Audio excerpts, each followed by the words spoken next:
कैस बिन आसिम एक साहबी है मदीने में मस्जिद नबवी में अल्लाह के रसूल बैठे हुए हैं सल्लल्लाहु अलैहि वसल्लम। आपने फरमाया, ए आसिम कोई वाकया सुनाओ, अय्याम जाहिलियत का कोई किस्सा सुनाओ, कोई वाकया सुनाओ जो तुम्हारे साथ हुआ हो। तो आसिम कैस बिन आसिम ने कहा, या रसूल अल्लाह एक वाकया मैं सुनाऊं? तो कहा कि सुनाओ। कहा कि या रसूल अल्लाह सल्लल्लाहु अलैहि वसल्लम, जब भी उस वाकये को मैं याद करता हूं। कैस बिन आसिम ने कहा, या रसूल अल्लाह सल्लल्लाहु अलैहि वसल्लम, मेरी बीवी को हमल, या रसूल अल्लाह आखिरी वक्त में सफर में निकल गया, या हबीब अल्लाह, मैंने बीवी से कह दिया था कि सुनो, अगर बेटा पैदा हो तो उसे पालना, अगर बेटी पैदा हो तो उसे जिंदा दफन कर देंगे हम। या रसूल अल्लाह, मैं सफर में चला गया, जब मैं सफर में कई महीनों के बाद वापस आया तो मैं अपनी बीवी से पूछा, उस बच्चे का क्या हुआ, क्या पैदा हुआ था? बेटी पैदा हुई ना, बेटा पैदा हुआ? तो मेरी बीवी मुझसे झूठ बोली, बेटी पैदा हुई थी। उन्होंने कहा कि नहीं, मरा हुआ बच्चा पैदा हुआ। तो मैंने उसे दफन कर दिया। तो मैंने कहा कि चलो, ठंडी सांस ली कि चलो कोई बात नहीं है। लेकिन मेरी बीवी ने उस बच्चे, तो कैस बिन आसिम ने कहा, या रसूल अल्लाह, जब मैं सफर से वापस आया तो मेरे घर में बेटी पैदा हुई थी, मेरी बीवी मेरे डर की वजह से उस बच्ची को अपनी बहन के घर भेज दिया। मेरी बहन के घर में वो बच्ची पल रही थी। या रसूल अल्लाह, एक बार और सफर में कई सालों के बाद गुजरे, 2-3 सालों के बाद जब सफर से लौटा तो देखा कि मेरे आंगन में ये 4-5 साल की बच्ची खेल रही है। तो मैं जब अंदर में दाखिल हुआ, या रसूल अल्लाह, तो उस बच्ची की चेहरे को मैं जब गौर से देखने लगा तो बच्ची मेरे करीब आई और करीब आकर मेरी दाढ़ी को छुई। मुझे बड़ा प्यार आया। तो मैंने बीवी से पूछा कि मेरी प्यारी बीवी, ये किसकी बच्ची है? बड़ी प्यारी बच्ची है। तो बीवी कहने लगी, मेरे सरताज, वो मेरे एक रिश्तेदार की बेटी है, वो कहीं जा रही थी सफर में, तो बोली कि मैं बच्ची को आपके हवाले कुछ दिनों के लिए रख जाती हूँ। तो बेचारी चली गई है, मेरे घर आई है। बोला बहुत अच्छा। तो हजरत कैस बिन आसिम रदी अल्लाह ताला अन्हु कहते हैं कि या रसूल अल्लाह, उस बच्ची से मुझे इतनी मोहब्बत हो गई कि या रसूल अल्लाह, जब मैं खाने के लिए बैठता था तो वो मेरी गोद पे आके बैठ जाती थी। या हबीब अल्लाह, मैं रोटी का लुकमा बनाकर उसके मुंह में देता था, तो या हबीब अल्लाह, वो बच्ची भी रोटी का टुकड़ा तोड़कर मेरे मुंह में डालती थी, मुझे भी खिलाती थी। या हबीब अल्लाह, रात को मैं जब सोता था वो बच्ची मेरे सीने पे आके सो जाती थी। या हबीब अल्लाह, कुछ ही दिनों में उस बच्ची से मुझे इतनी मोहब्बत हो गई। हजरत कैस बिन आसिम रदी अल्लाह ताला अन्हु, सुनो, ये साहबी कहते हैं, या रसूल अल्लाह, मुझे उस बच्ची से इतनी मोहब्बत हो गई कि मैं जब मैं मक्का के बाजार में निकलता था तो बच्ची मेरी उंगली पकड़कर बाजार जाती थी। या हबीब अल्लाह, उस बच्ची के बगैर मुझे चैन ही नहीं था जब तक मैं उस बच्ची की चेहरे को ना देख। या रसूल अल्लाह, खाने में साथ, बैठने में साथ, सोने में साथ, मैं कहीं भी जाऊं मेरे साथ। या रसूल अल्लाह सल्लल्लाहु ताला अलैहि वसल्लम, मुझे उस बच्ची से इतनी मोहब्बत हो गई कि मेरी मोहब्बत को देखते हुए मेरी बीवी एक दिन कहती है, ए मेरे सरताज, जरा इस बच्ची को अपनी निगाहों से देखिए, गौर से देखिए, पहचानिए तो सही ये बच्ची कौन है, पहचानिए तो सही ये बच्ची कौन है। ए बेटा, चादर रुमाल लेके बैठ जाओ, वहीं बैठो, हम जब बोलेंगे तब घूमिएगा। बैठो वो खाने बसिएगा, बैठो। अभी तो 5,000 वाला, 1,500 वाला कहाँ जाएगा? वो भी तो आएगा अल्हम्दुलिल्लाह। वाह बेटा वाह, तुम दिए हो? हाँ, ये देखिए बच्चा, देखिए मदरसे का बच्चा है, ये अपने पॉकेट से निकाला है 50 रुपया। अब बताइए, सब बच्चा पैसा कहाँ से लाएगा? कमाता तो है नहीं। माँ बाप खर्च दिया होगा, खर्चा करने के लिए माँ बाप दिया होगा, उस पैसे को खर्च नहीं किया है, मदरसा में दे दी। तालिब इल्मी का जमाना है। इस बच्चे के लिए अगर आपकी इजाजत हो तो एक शेर में सुना दूं भाई, एक शेर सुना दूं? सुनेंगे इंशाल्लाह? शाहरुख न बनेगा, हाँ हाँ शाहरुख न बनेगा, हाँ हाँ शाहरुख न बनेगा, न तू सलमान बनेगा, सलमान बनेगा।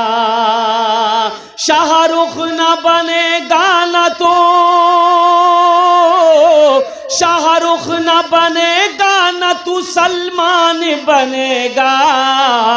ये बच्चा मेरा, सब बच्चा मेरा हाफिज कुरान बनेगा। तो हजरत कैस बिन आसिम कहते हैं, या रसूल अल्लाह सल्लल्लाहु अलैहि वसल्लम, मेरी मोहब्बत उस बच्ची से बढ़ती चली गई। एक दिन इसी मोहब्बत को देखते हुए मेरी बीवी कहती है कि मेरे सरताज कैस बिन आसिम रदी अल्लाह ताला अन्हु कहते हैं कि या रसूल अल्लाह, मेरी मोहब्बत उस बच्ची से इतनी बढ़ गई कि मेरी बीवी समझ गई कि अब ये बच्ची बच जाएगी। एक रोज मेरी बीवी कहती है कि मेरे सरताज, इस बच्ची को जरा गौर से देखिए, पहचानिए तो सही कौन है। तो कहने लगे कि भाई तुम तो बताइए क्यों, किसी की बेटी है। कहा कि मेरे सरताज मुझे माफ कर दो, मैंने आपसे झूठ बोली थी मैं। मेरे सरताज, ये बच्ची किसी और की नहीं है, किसी गैर की बच्ची नहीं है, ये आप ही की बेटी है, मेरी बेटी है। आप सफर में थे, बच्ची पैदा हुई थी, मैंने उसे सिर्फ आपके डर से इस बच्ची को अपनी बहन के घर भेज दी थी। कुर्बान जाइए। हजरत कैस बिन आसिम कहते हैं कि या रसूल अल्लाह, इतना सुनना था, उस बच्ची को मैंने कलेजे से लगाया, सीने से लगाया, उस बच्ची की पेशानी को चूमा और मैं खुश हो गया और कुर्बान जाओ। लेकिन या रसूल अल्लाह, जैसे ही रात हुई मैं बिस्तर पे गया, मैं परेशान हो गया कि ये मेरी बेटी है, बड़ी होगी, शादी कराएंगे, कोई मेरा दामाद बनेगा, मक्के के लोग मुझे ताना देंगे, तेरी बेटी है, मैं मक्के के लोगों को क्या मुंह दिखाऊंगा। नहीं नहीं, इस बच्ची को मरना पड़ेगा, इस बच्ची को मरना होगा, इस बच्ची को मरना होगा। या रसूल अल्लाह, मैंने रात में फैसला कर लिया कि चाहे जो हो जाए, कल मैं इस बच्ची को जिंदा दफन करूंगा।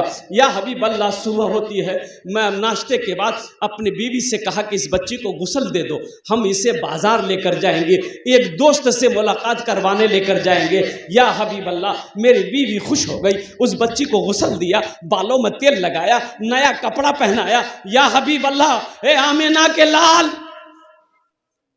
मैंने उस बच्ची को लेकर मैं अपने घर से निकला, दूसरे की यहां से फावड़ा लिया, मैं जंगल की तरफ चला। रास्ते में जब मैं चल रहा था तो वो बच्ची कभी मेरे आगे दौड़ती थी, कभी पीछे रह जाती थी, कभी उंगली पकड़ती थी, कभी बाएं रह जाती थी। या रसूल अल्लाह, फिर मैं उस जगह पहुंचा जहां मुझे दफन करना था, मैं कब्र बनाने में लग गया, मिट्टी हटाने में लग गया। तो मेरे कपड़ों में ना मिट्टी लग गई, तो वो बच्ची अपने हाथों से मेरे कपड़ों को साफ कर रही थी कि अब्बा, आपके कपड़ों में मिट्टी लग गई। या हबीब अल्लाह, मुझ जालिम को उस वक्त भी रहम नहीं आया, उस वक्त भी मुझे रहम नहीं आया।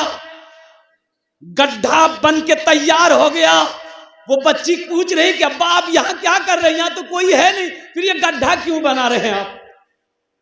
या रसूल अल्लाह सल्लल्लाहु अलैहि वसल्लम, गड्ढा बन के तैयार हुआ, मैंने उस बच्ची के बाजू को पकड़कर गड्ढे में फेंका। वो बच्ची चीखती रही, चिल्लाती रही, मुझ जालिम को रहम ना आया। मैं उसके बदन पे रेत डालता रहा, यहां तक कि उसकी आवाज दब गई। या हबीब अल्लाह, उस वक्त से लेकर अब तक मैं जब भी रातों को सोता हूँ मुझे नींद नहीं आती है। बच्ची की चीख मुझे सुनाई देती है, उसकी पुकार मुझे सुनाई देती है।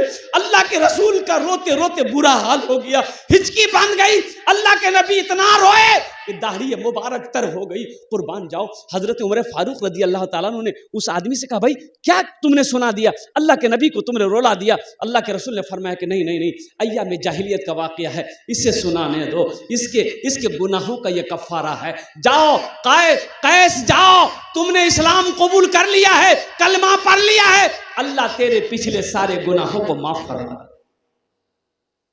मेरे भाइयों, अपनी बेटियों से मोहब्बत करो, अपने बच्चों से मोहब्बत करो, जितनी मोहब्बत बेटों से करते हो उतनी मोहब्बत बेटियों से भी क्या करो। और कुर्बान जाओ, अल्लाह के नबी की नस्ल बेटियों से चली है। ओ कुर्बान जाओ, हजरत फातिमा ज़हरा रदी अल्लाह ताला अन्हा, अल्लाह के नबी की चहीती लख्ते जिगर बेटी, जिगर का टुकड़ा कहा। अल्लाह के नबी ने फातिमा को जिगर का टुकड़ा कहा। कुर्बान जाइए, अल्लाह के नबी अपने घर में होते, फातिमा अगर आ जाती, दरवाजे पे दस्तक देती तो हजरत उम्मे यमन से कहते, अल्लाह के रसूल सल्लल्लाहु अलैहि वसल्लम, उम्मे यमन दरवाजा खोलो, ये दस्तक लग रहा फातिमा की है, फातिमा आई है। दरवाजा खोला जाता, अल्लाह के नबी बैठे होते तो इस्तकबाल के लिए खड़े हो जाते। अल्लाह के रसूल बेटी के इस्तकबाल के लिए खड़े हो जाते थे, कुछ कदम आगे बढ़ते थे, हजरत फातिमा ज़हरा का हाथ को पकड़ते थे, पेशानी को बौसा देते थे, फिर अपनी जगह पे लाके बिठाते थे।